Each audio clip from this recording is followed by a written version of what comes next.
The kernel happened to be one of the last things we started to do, and we had started it not long before. And that's when Linus Torvalds came along. Linus or Linus? What's your preferred pronunciation? When I speak Swedish, it's Linus. When I speak Finnish, it's Linus. When I speak English, it's Linus. And I really don't care how people pronounce my name. But Linux is always Linux. He developed a kernel and got it working faster than we got ours working, and got it to work very nicely and solidly. His kernel is called Linux.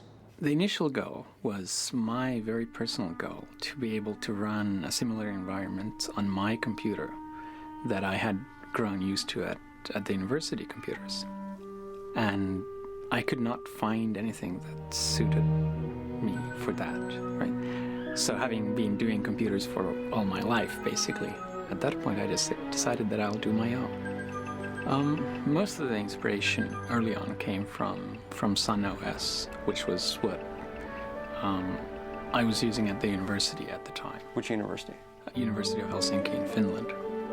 From 1991 to about 1993 was really, I guess, the infancy period of Linux. That was when it was still only alpha or beta quality. It was relatively unstable, although even then it was a good deal more stable than a lot of what are now called production operating systems.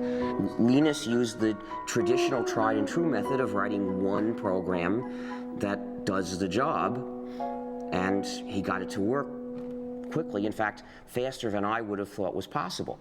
The term for it is monolithic, which means that basically the OS itself is one entity, indivisible, while in a microkernel, the operating system kernel is actually just a collection of servers that do different things, and then they have a common protocol for doing communication between themselves.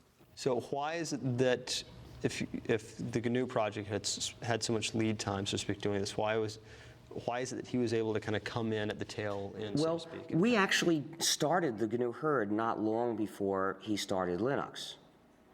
And as it happened, though, we chose a design that's a very advanced design in terms of the power it gives you, but also turns out to be very hard to debug. We decided to divide up the kernel, which traditionally had been one program, to divide it up into a lot of smaller programs that would send messages to each other asynchronously to communicate. And the problem is that style of programming has a great deal of potential for bugs, which are often very hard to figure out because they depend on, does this program send this message before or after this one sends that message? And the result was, it took us years to get the thing to work. What is Linux's relationship to the GNU project?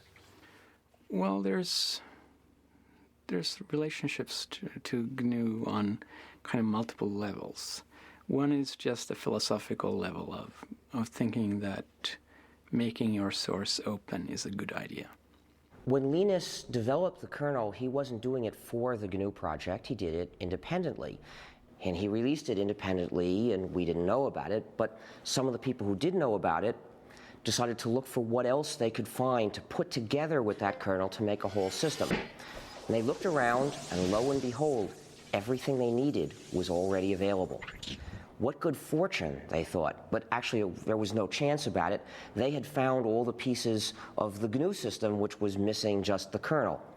So when they put all that together, really they were fitting Linux into the gap in the GNU system, but they didn't know that. There's a lot of these programs done by the Free Software Foundation and done by other people like Linux, and there's a symbiosis between Linux and the programs, so that the programs run on Linux and at the same time, and they take advantage of Linux as a platform, while Linux takes advantage of the programs by just being able to use them. What programs? For the main one is actually the GNU C compiler, which without a C compiler it would not have been possible to make Linux or most of the open programs available. Linux uses the GPL, And I agree with the kind of philosophy behind the GPL. That said, the GPL itself is not a very pretty document, which is probably just because no lawyer use can ever be very pretty.